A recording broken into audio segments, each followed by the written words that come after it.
Hello students, welcome to Sayyida's English Academy. So students, in the first part of Tethanus, we studied till here as is most meet for all, and in this part we got to know how Tethanus through his remorse is highlighting the importance of mortality, and he is also invoking Eos to take back her gift. He is pleading her. Now we are moving towards the third part, and before I start, I would tell you that this part talks about the contrast between Tithonus and Eos. Here we will see how beautiful Aurora is and how every other day her beauty is increasing, whereas Tithonus is only aging and decaying. So we will also notice how he is longing to die and how he is yearning to be free, right? A soft air fans the cloud apart. There comes a glimpse of that dark world where I was born.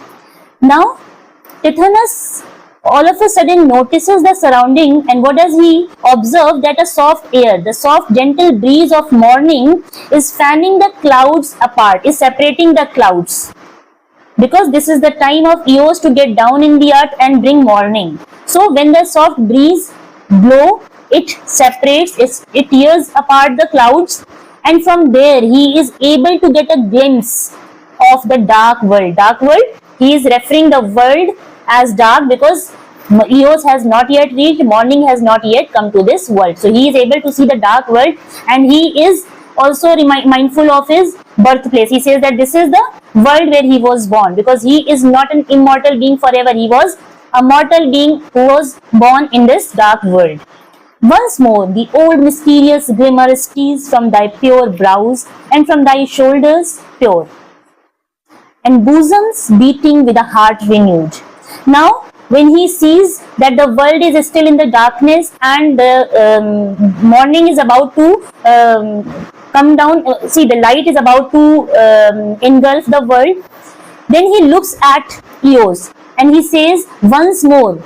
Once again, he notices the mysterious glimmer of Eos is stealing, is reaching everywhere from thy pure brows. It is the glimmering, the mysterious glimmer is associated with the presence and reappearance of the goddess, and he refers that from the pure brows means he is referring to the glimmer that is emanating from the goddess' pure forehead and shoulder. It is emanating everywhere.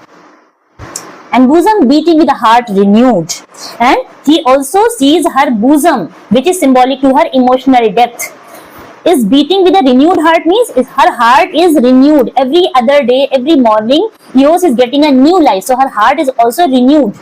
Thy cheek begins to redden through the gloom, even amidst the darkness, amidst this gloom, the redness of the cheek of Aurora is growing. Her redness is even more growing. Thy sweet eyes brighten slowly close to mine. And then he says that her sweet eyes are brightening gradually as she is coming close to Tithonus. Her eyes are getting more brightened, because wherever she goes she brings light and brightness. Before yet they blind the stars, and the wild team which love thee, yearning for thy yoke, arise and shake the darkness from their loosened veins, and beat the twilight into flakes of fire. Now here Tithonus says that her sweet eyes, when they are coming close to him, is brightening the area, is brightening the place, and before yet they blind the stars, before it could blind the stars, I mean before her radiant eyes overpower the stars, right? Blind the stars means before the radiance in the eyes of Aurora is able to overpower the star, and the horses, the wild team is a metaphor for the horses of Eos, the white horses in which she goes and bring dawn. Okay, so these are the wild horses, and this is a metaphor for her horses, and her horses are also representing dawn, which love thee.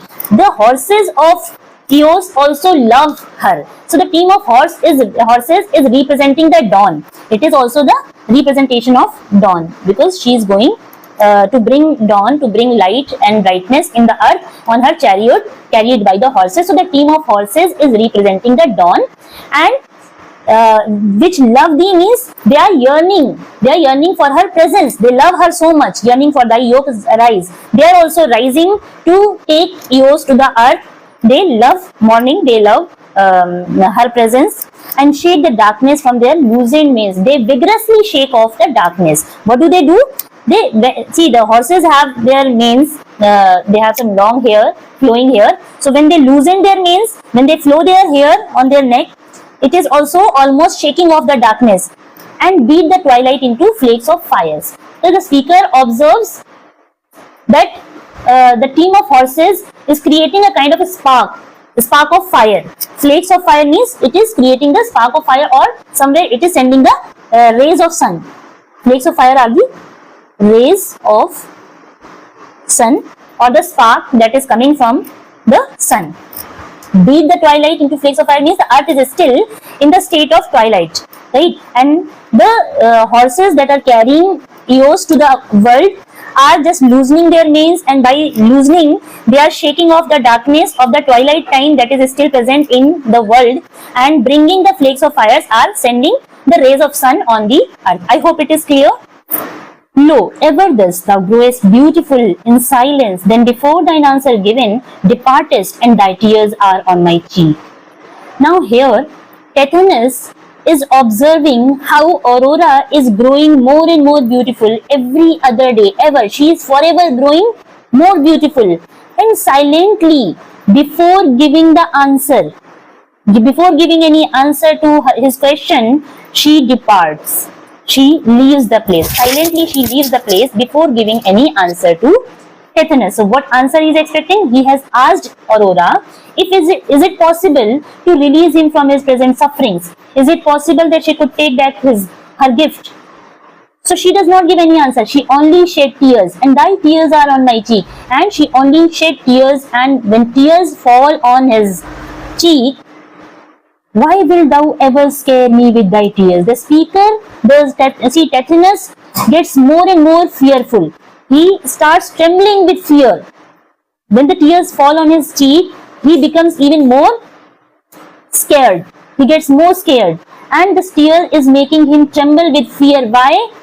He is fearful that an old saying that he learned days far off, that he learned long ago when he was living on the dark earth, lest it should come true.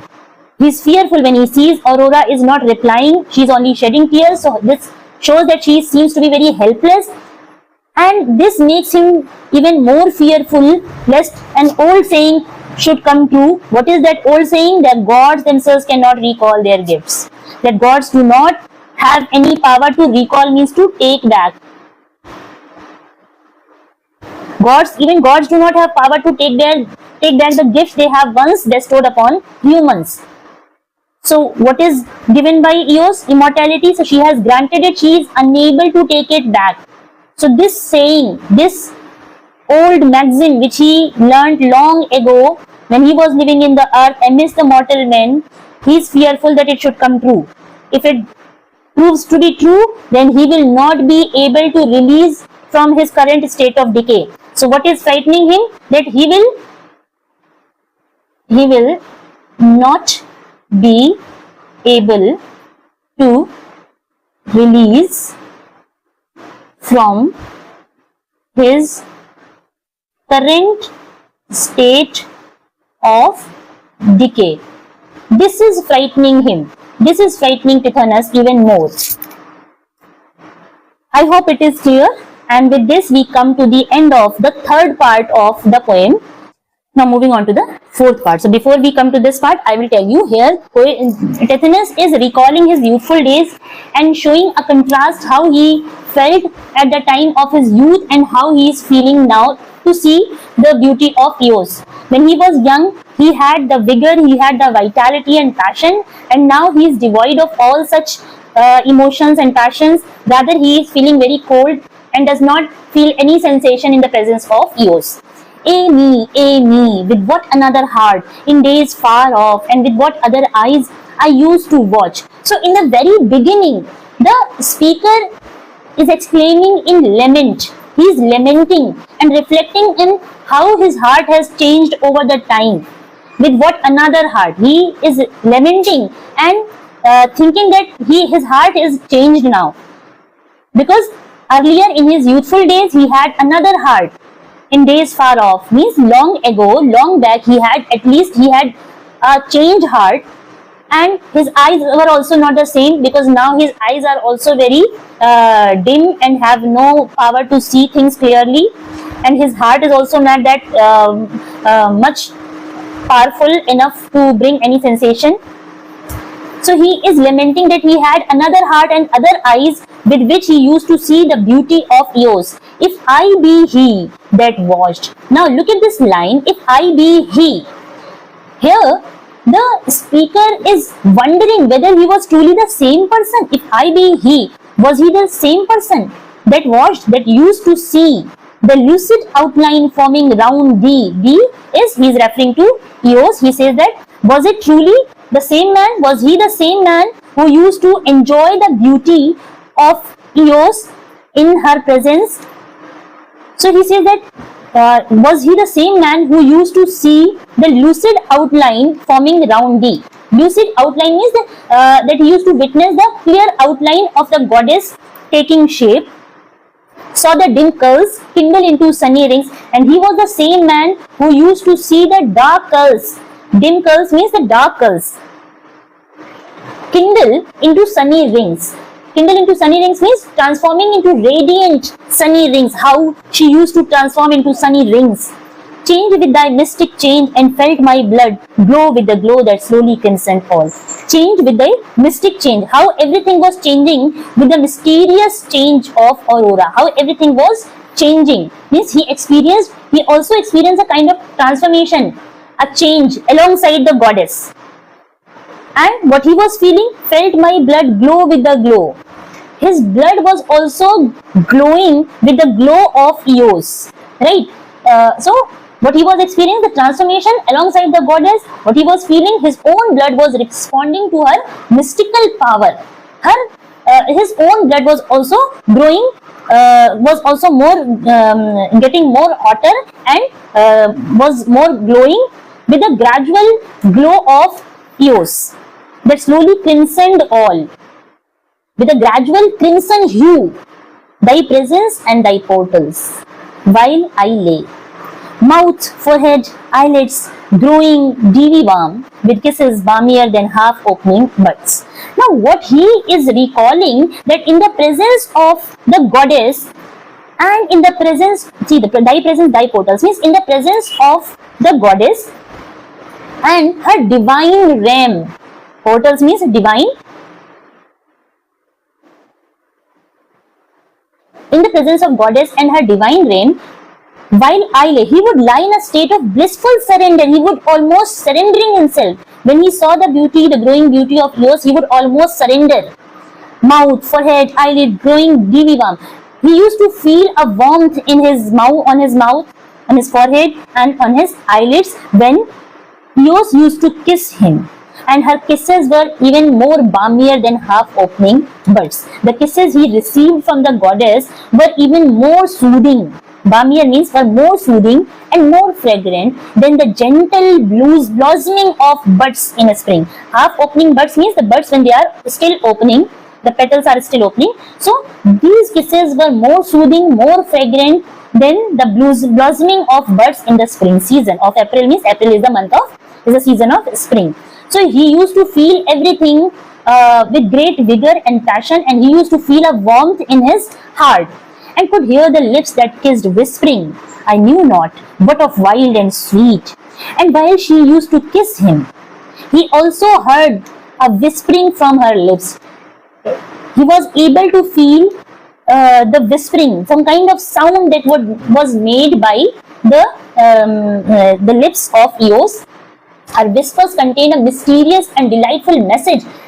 Right? I knew not means he could not fully comprehend. He could not fully understand what sound it was, what actually she meant, but he only felt a kind of whispering, a murmuring sound. But of wild and sweet, he could not understand what it was, could not fully understand. Like that strange song I heard Apollo sing. But he is comparing to the whispering of goddess to the strange and captivating songs of Apollo. He says that he used to feel the whispering at the time of kissing, he used to feel those whispering as if it was a kind of song sung by Apollo. He was reminded of the songs he once heard by Apollo.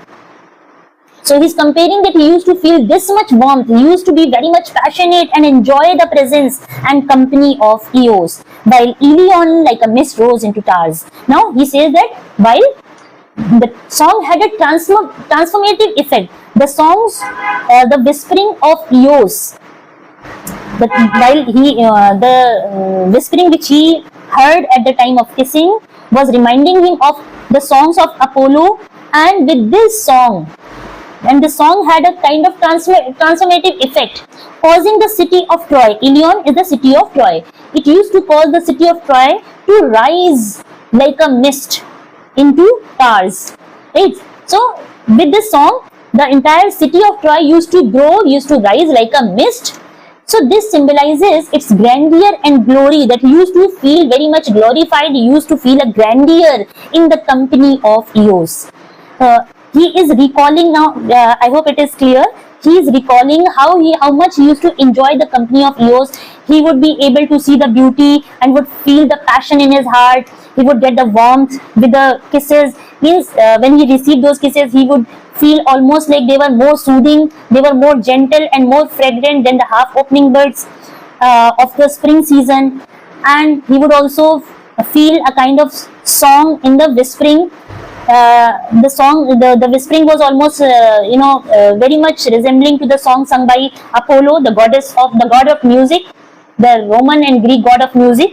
It reminded him such a beautiful song, and those songs which made the city of Troy rise like a mist into Tarso. This rising of city of Troy into mist was almost symbolic to the grandeur and glory, how much he was feeling himself to be glorified and grand.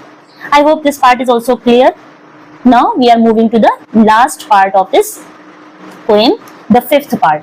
Yet hold me not forever in thine east. How can my nature longer mix with thine? Coldly thy rosy shadows bathe me cold, or are all thy lights encold my wrinkled feet upon thy glimmering thresholds, when the steam floats up from those dim fields about the homes of happy men that have the power to die. Now the fifth part is again suggesting Tetanus' strong desire to be free. In the last part, he is strongly desiring to get rid of his pitiful condition.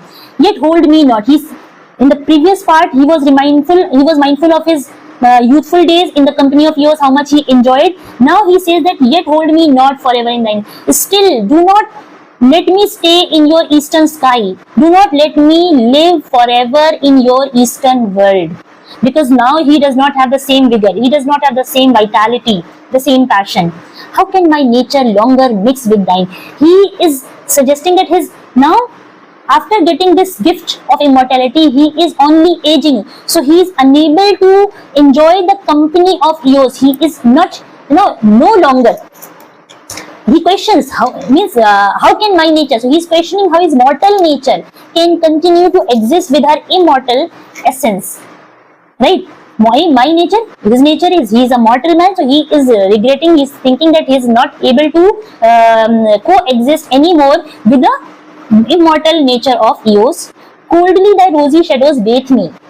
Now the rosy shadow of Eos, now it falls upon Tetanus, but does not give him any warmth or any passion like before. He mentioned in the fourth part, he is only receiving the coldness. He is saying that the rosy shadows of Eos are no longer giving him any warmth, but rather he is feeling only cold.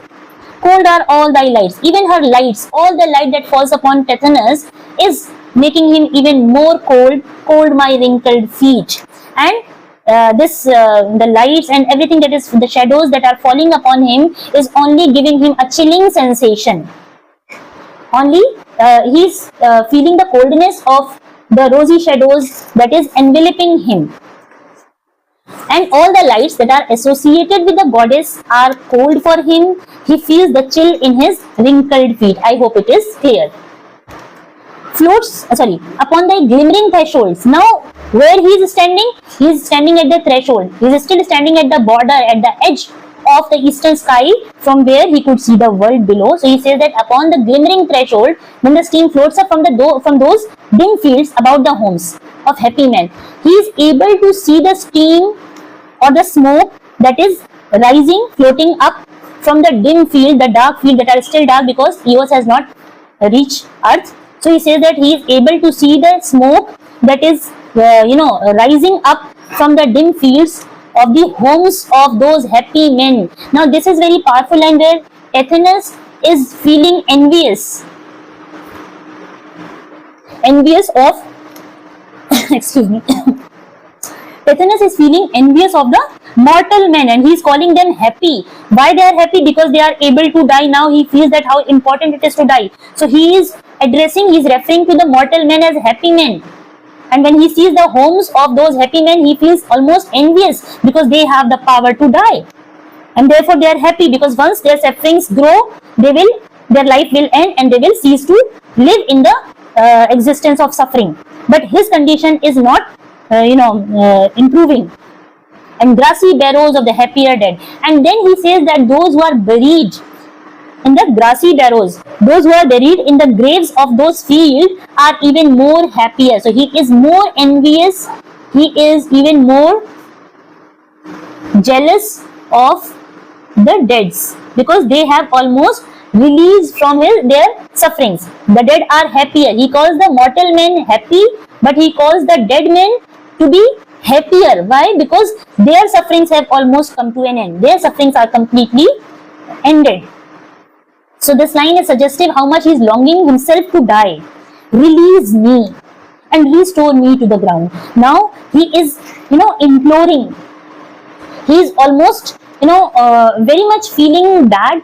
So he is almost imploring Eos to release him from his this condition. Restore me to the ground. Let him go to the ground. He is requesting Eos to release him from his present state of immortality and let him die and get buried into the ground. Restore me to the ground means he is longing to die and return to earth. Thou seest all things, thou wilt see my grave.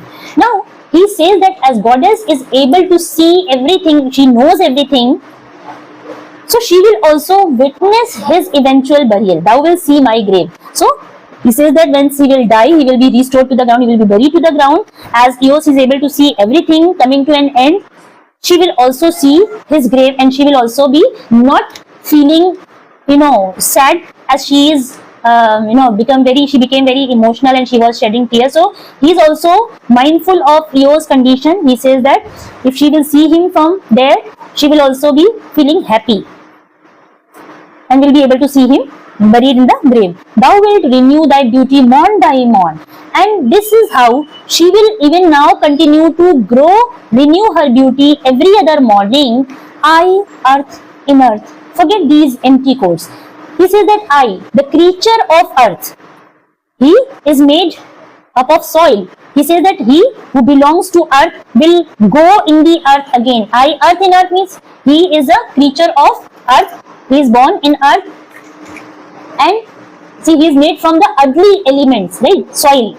And he will also return to it. I, earth in earth. He who is made of soil, an ugly element, will also return to the same element and will forget about those empty courts of eastern sky and be returning on thy silver wheels. And she will be able, the goddess Eos will be able to return on her silver chariot wheels. So this is how he hopes to be released from his immortal existence and be freed from his sufferings. So with this, we come to the end of this entire poem. I hope the explanation was easier for you, and with this explanation, I'm sure you will be able to attempt any question that comes in your exam, because I think I have left no stone unturned and you will be able to make out every line easily. With this, we come to the end of this poem. Till then, we will meet with another story explanation, with another poem explanation. So wait for my next video. Continue to subscribe and share it to your friends. Take care and bye-bye.